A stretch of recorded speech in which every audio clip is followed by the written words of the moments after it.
Welcome to the Real Estate Shop, where we bring in top industry experts with their current projects that are making an impact.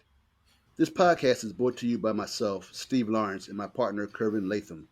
This episode of The Developers, we had the privilege to interview Eddy Benoit, President and CEO of the Atlanta-based Benoit Group.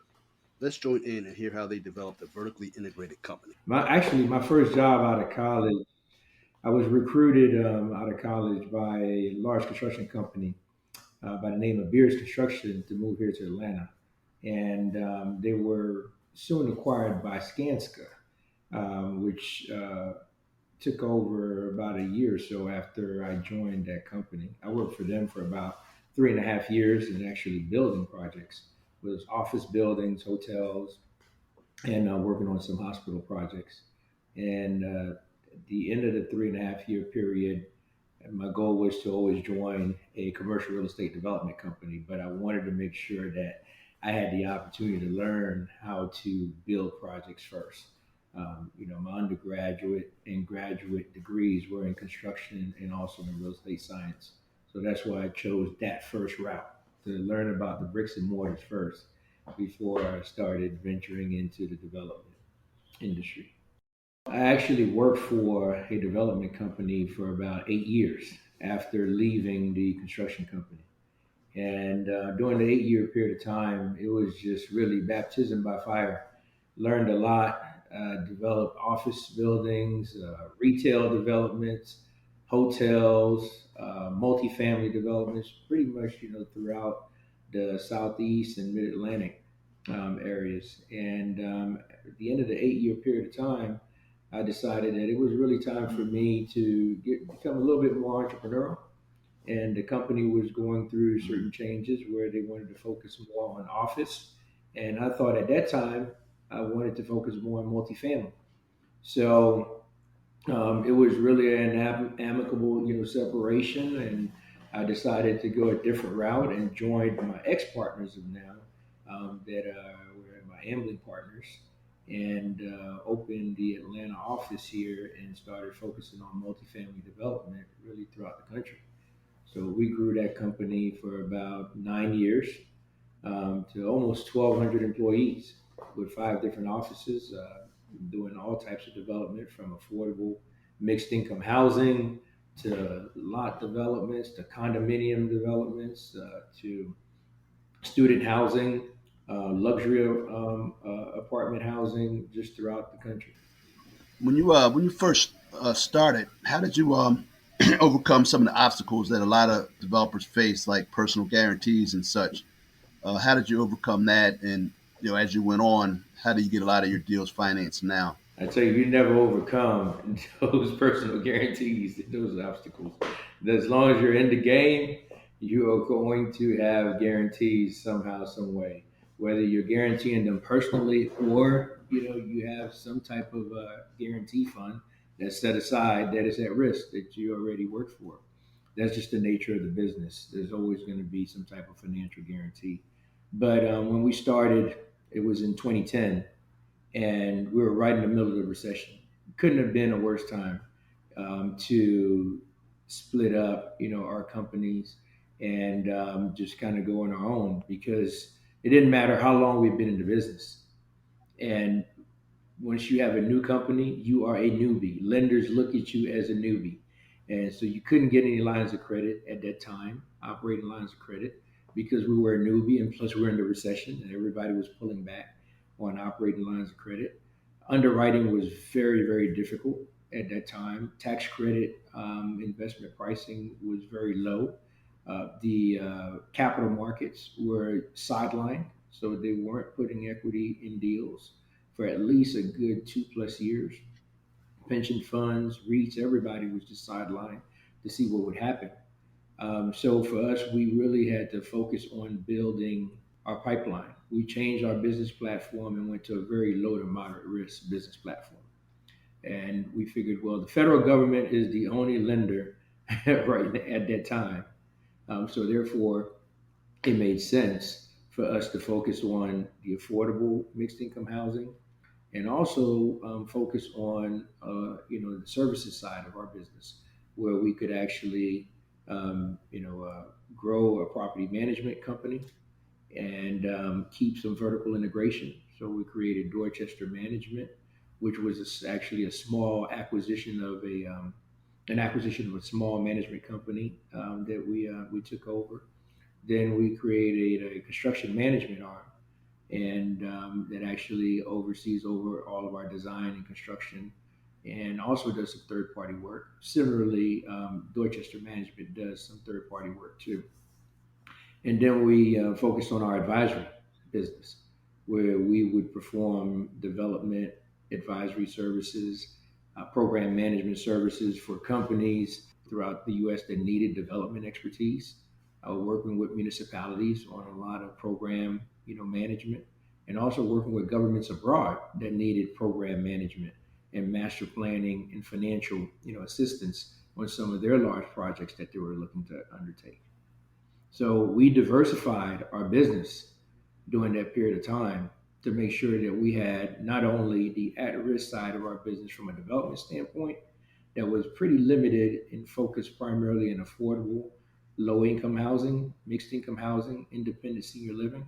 But then we had the services side of our business that we could really count on as far as the monthly cash inflows in order to keep, sustain our business operations throughout that time. Wow, that's a resiliency, man. That's how you have to do it. Fast forward, I see you guys are in multiple states now, so you're doing business, throughout the country. What's your investment thesis now? And is there any go-to financing that you do, or is it project specific? I know you guys do some student housing, some low-income housing. How's that priority work for you all these days?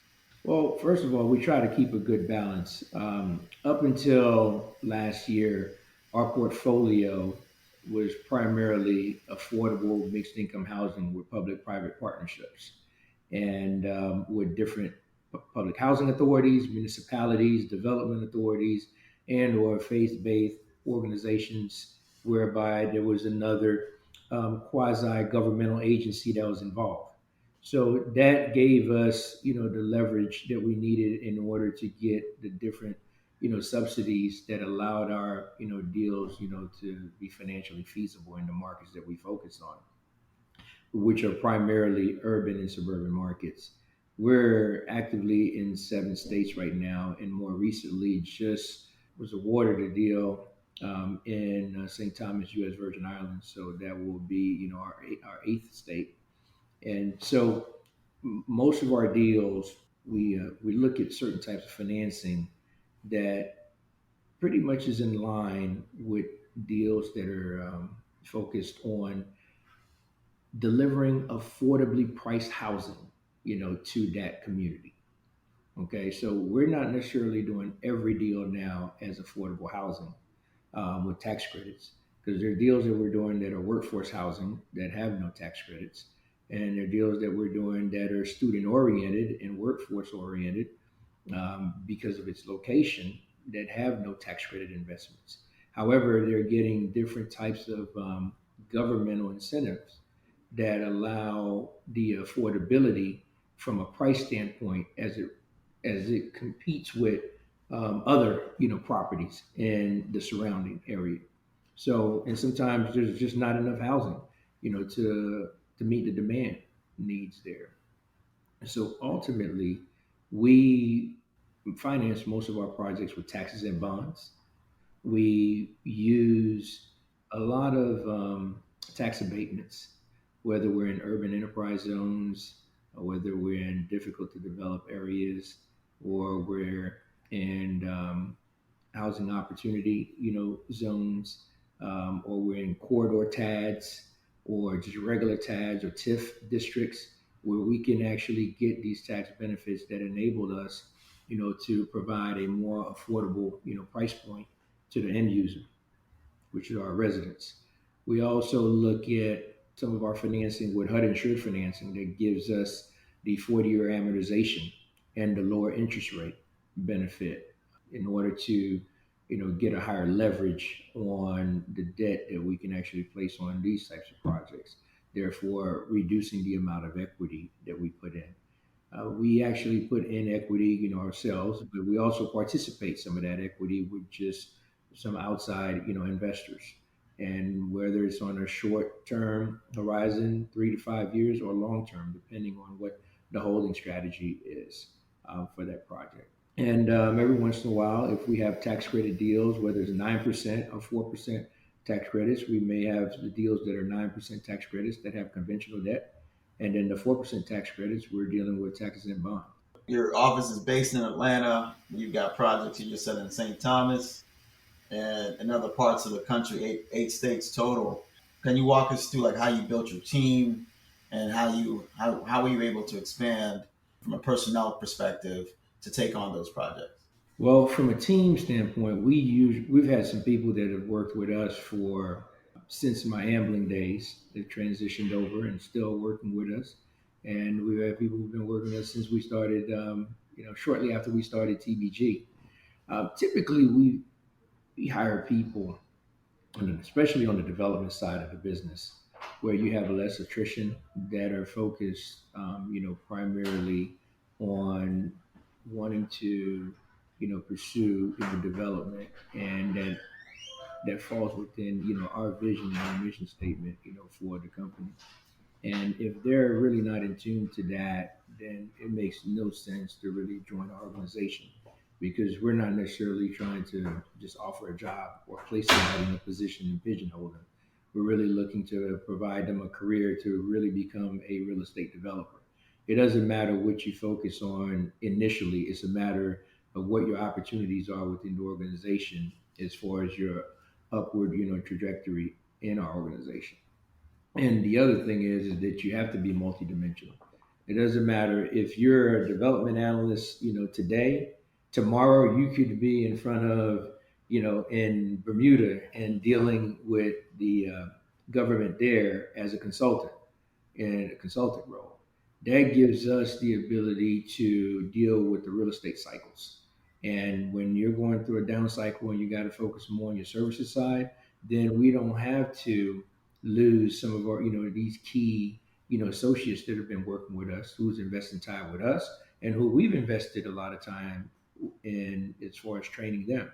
So they could easily transition over and work on the other sides of our business or focus on the asset management of our portfolio, making sure that we're yielding, the optimal results on, our properties cash flows.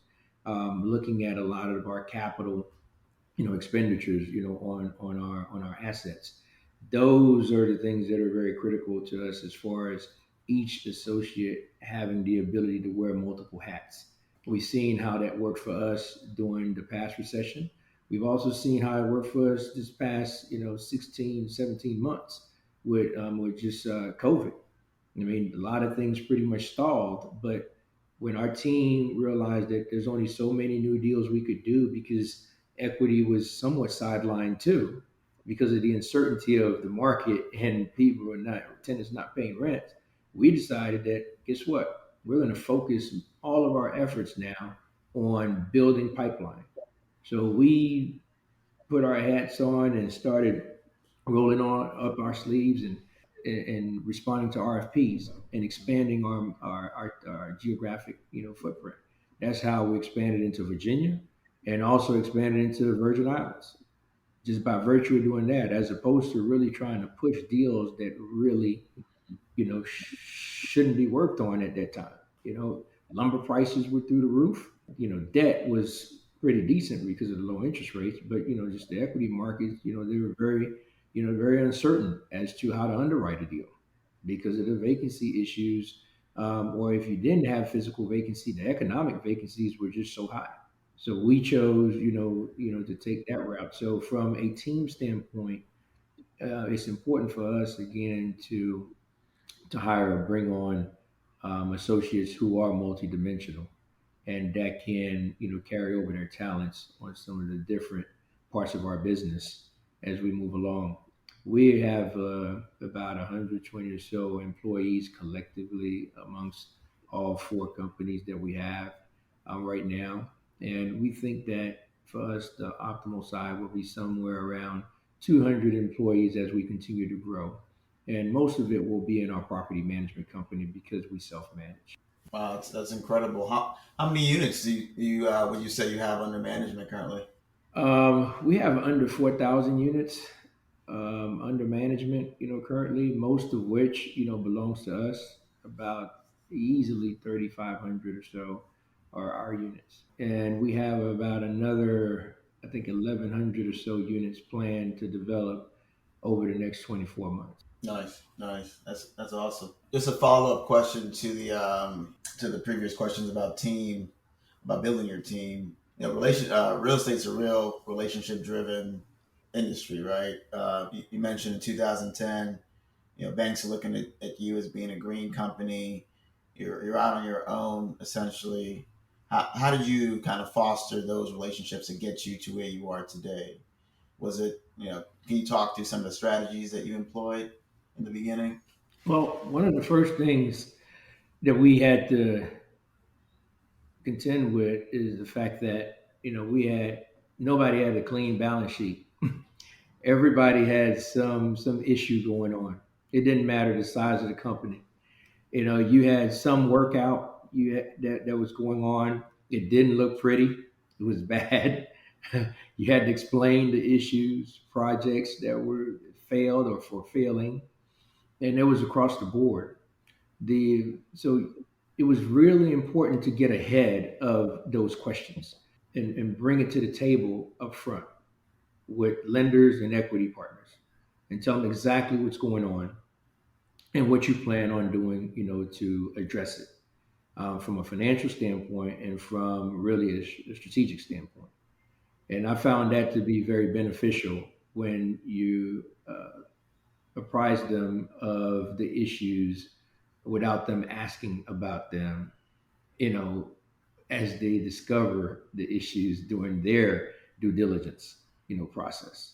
I think that's a bad situation, typically when you're having to answer something when they've already gone down the road with you and you never brought it up.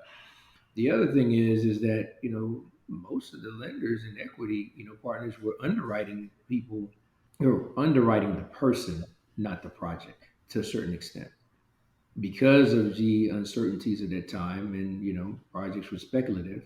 Yeah, they may like the deal, but at the end of the day they're like, you know what, I believe Eddy Benoit is going to do the best he can to make sure that this deal is done. He does not sacrifice quality. He's not going to sacrifice the quality in order just to preserve developer fee, even if he has to defer all his fee to make sure that we have a quality project, he will do so. And if he has to put in more money and above and beyond the developer fee, he will still do so. Then those conversations were pretty much what we had with these investors uh, during that period of time of the recession. The deals kind of just, especially when you're doing an affordable deal, it either works or it doesn't. Either you like the location or you don't. Either the market study supports it or it doesn't. Once you get beyond some of those, the main underwriting thresholds, then it's a matter of, okay, is this client here the client that we want to do business with? It was the same thing with some of the state agencies. Which clients did they look at as tier one clients? Same thing with the lenders. Same thing with HUD as far as, having HUD sponsorship experience. So because we had all of that experience, it really helped us. It gave us a competitive edge, even though we were, a new company, and we were still able to compete with some of the larger companies, even though we had a significantly smaller balance sheet than some of the larger companies. But when we competed on RFPs, we're able to win, even though we were the smaller, company because of our experience and our track record. In addition to that, so you look at some of the equity partners and lenders that we did business with back in 2010 and 11, we're still doing business with them today. And they're doing the lion's share of our business. Some of the companies have changed, but who the relationship person is the same. We just ended up following that same relationship person. So we're big on relationships, whether it's with our equity partners, our lenders. consultants, designers. You'll see based on our track record how much repeat business that we have with some of the same groups. That's excellent. Looking at our emerging developers who might be looking at this or listening to this podcast, what's your number one piece of advice that you would give them as they look to kind of break into the game? Capital, making sure that they have capital. Capital is key. This business is all about, learning every day. That's what really gets me going. That's what gets me out of my bed is that I get to learn something every day. I'm nearing 30 years here in this business, and it's been fun. It's been a roller coaster ride. Some days you ask yourself, why am I in this business? But then you wake up another day, you have an opportunity to go at it again. And so I guess, this for those of us who are thrill seekers and deal junkies, it just works very well for us. But if one major thing that I would do if I had to do it over again, just as I recommended, early on with the question, about the young entrepreneurs, is that I would have aligned myself with a strong capital partner on the front end. I had, my own capital after I split up with my partners at Amblin, and I thought it'd be enough, okay, based on my business plan, just to find out that it definitely wasn't enough because I didn't know how long this recession would last. Most of us thought when it hit, and we recognized we're in a recession. For those of us who are in active development, around late 2007. Some others, it took them until mid 2008 to realize that we were in a recession or accept it. And we thought it'd probably be a 24-month, situation, 30 months, but it went well into we started the recovery around 2013. So I needed a lot more capital, not only to continue to grow our business, and because we were getting larger deals. And these larger deals, as we were expanding, required more money. Okay. So which is it's a great problem to have, but it is really a problem because you still have to operate your company from an overhead standpoint. And then we had workouts, from my previous partnership, deals that we were working out with the lenders that had failed. And so that required another level of capital that really had nothing to do with our day-to-day business that I needed to resolve. And these were not, small checks. And so it definitely put a strain on us, for a few years. And so had I had a strong capital partner, in the company, I would have, I wouldn't have had to, deal with some of the financial hurdles I had to, face in the early years of the company and growing the company. I guess to close out, one of the questions we ask all the developers, knowing just how hard this journey has been, it seems like everybody kind of fell into that 2007, 2010. It's amazing how many of the developers we talked to came into business around that time. And the first thing they say, yeah, it was a recession. But as you got over those hurdles, as you progressed and as you grew, how did you balance, the personal side of your life with the business side? Because that certainly is a challenge as well. It was very difficult, because on the personal side, suffered because of the fact that, we were focusing all of our, just finances in rebuilding this company, rebuilding and building, I guess, at the same time, because as we worked out some of the issues from the previous partnership, so it took 9 years to close out the last workout. Okay, so it's kind of like we always had an albatross around our neck and had to explain these issues to lenders on every deal as to what's going on with this project. Is it a threat? Is it a financial threat? Things of that sort. But on the personal side, we just really had to dig deep and made, certain decisions that, hey, we're going to be in a rebuilding stage, and we're going to be very judicious as to how we spend, and going to leverage, everything that we have in order to, put into this company and to grow it. So, my spouse and I, we were definitely, on the same page relative to that. So we didn't have any issues as to when it came up to guarantees and just putting more money into the company in order for it to grow. But the other thing that, I made a decision about was to make sure I had a good time. I'm like, I can't have a difficult time at work and also have a difficult time at home on my personal side. That's very important. You have to have fun. You have to enjoy it. Then what's the purpose? So I get to enjoy this business in so many different ways. It's not really about the financial side. I get to enjoy just to see, just our associates, how they grow, their wins, their successes within the organization. The get to see, my residents when I go on site to see how happy they are with the property, that they're living in and what we're doing, how we're engaging, with them from a resident activity standpoint.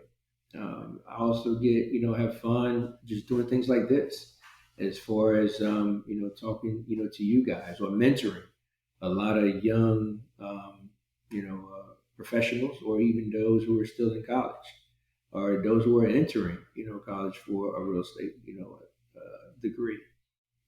Just also engaging in all these other professional organizations that I'm part of, or different boards. I find a lot of fun, there. I'm just that kind of guy. I'm more of an optimistic type of person from a personality standpoint, and this business is very stressful, and it's all about how you approach it and how you let it affect you. I'm even keel guy, and as I said before, I've never seen a similar day over the past 29 years. So there's usually always a light at the end of the tunnel. It doesn't matter how bad the deal is or the news is today. There's always some kind of silver lining down the road.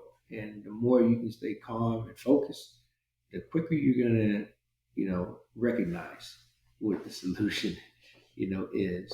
And so, from a personal standpoint, make sure you balance it as much as you can. Have fun. If your deal is cycling, running, playing golf, swimming, whatever it is, do it.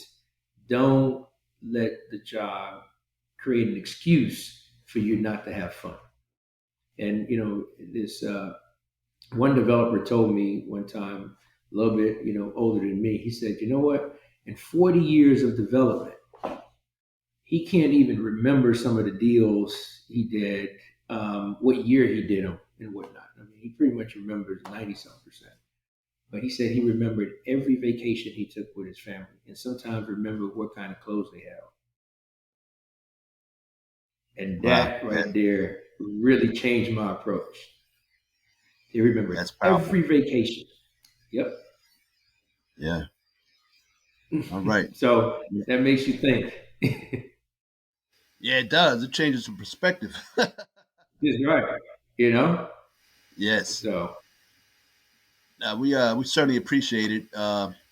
Appreciate the time. I know Cal Curvin and I can both relate just the stress and the balancing act, and certainly the entrepreneurs we talk to. That's a lot of the things that we let them know that this is a profession that can consume you 100% if you're not willing to dial it back to 60 or 50 to balance it out.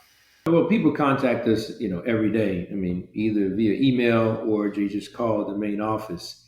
I think what's the most important part is the fact that it needs to be a deal that fits within our vision and mission statement. Okay, if it's not, it has to be in areas that we're interested in developing in. So if it's not in an urban or suburban location, and if it's rural, it needs to be pretty much close to a university. That's where any rural deal. We have a couple of rural deals, but they're right adjacent to a tier 1 university because it gives us just multiple options from an exit strategy. But otherwise, we get these calls every day. we get the emails every day, or they reach us through social media. I have land, I want to figure out how to develop it, and they're like, I want to do senior housing, what I want to do a mixed use development. We get those, a dime a dozen. But every once in a while, you'll find one that makes sense, and and it falls pretty much within what we would call our sweet spot, and we're able to, bring a deal like that to fruition. The deals have to have a purpose. We don't just chase deals just to do deals. I have every deal that we've done, you know, under the Benoit Group, has had a story behind it, a story as to why it was important enough for us to pursue that deal, and the story of how that deal not only changed the residents that live there, but also how it impacted the surrounding neighborhood. And so that's what's more. So we have an opportunity to cherry pick what we pursue. We don't just do deals just to do them, which is the reason why we're not a big 9% tax credit developer, because the 9% tax credit, process, as is really more social engineering. It's a matter of where can you find a site that's going to meet, as many of the requirements of the QAP, and where you can score the most. Well, sometimes I may not want to be in that market because I see some of the risks, some of the inherent risks that may be on the front end, or the inherent risks that may be on the back end. Yeah, exactly. No question. Yeah. So for us, we partnered with at least, oh man, maybe at least half a dozen churches. We just finished two projects with two churches, and I think we have another two going on right now, in the pre-development stage. And we'll continue to do business with the churches because they typically have some great land holdings and assets in these urban and suburban markets. The housing authorities, the same thing.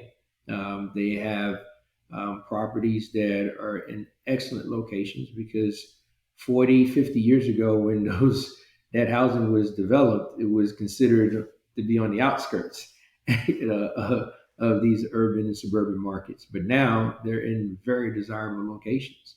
And so the ability to work with them and redevelop, tear down, deconcentrate, the low income and poverty within, their portfolio makes a lot of sense to them. And so we get very creative as to how we're able to redevelop, those properties and, do more of a mixed income approach and a mixed demographic, where we're able to segregate the seniors, from just a regular multifamily. I think before Curvin jumps into the last question, since you guys are in multiple locations, from a strategy perspective, what is your geographic strategy? Like, for instance, I'm in Philadelphia. Would you come as far north as Philadelphia, or are you guys just content with the Southeast? How do you approach those opportunities as they come up? It's a great question. Great question. I would never say no that I wouldn't come to your great state of Pennsylvania. It would have to make sense for at least three of our four business verticals. We don't go into a state, a new state or a new territory just for one deal. It has to make sense for development where we know we can do more than one deal.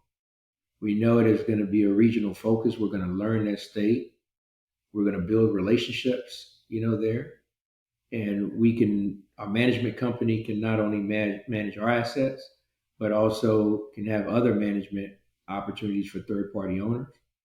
Same thing with our construction management company.